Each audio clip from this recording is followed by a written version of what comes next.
Welcome to the last breakfast. Please enjoy the video. You're starting at the access point, so first confirm you can reach the clip without forcing panels.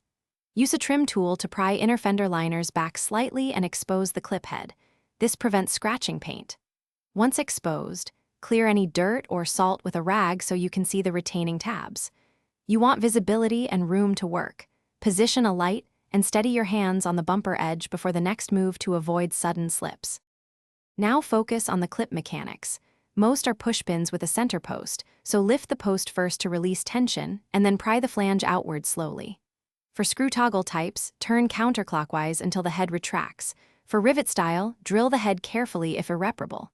Keep the tool angled to avoid bending the bumper flange. Steady, incremental pressure prevents cracking.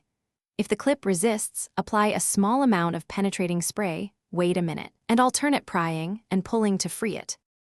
After the clip comes free, grab it by the base and pull straight out to avoid stripping the hole. Immediately insert a replacement that matches diameter and retention style. Press until flush or tighten the toggle so it locks. Once reassembled, tug the panel to confirm secure seating and close the wheel well or trunk cover. If a clip breaks or the bumper hole is damaged, stop and reinforce the area with a plastic repair rivet or epoxy patch. This restores grip and prevents repeated failures.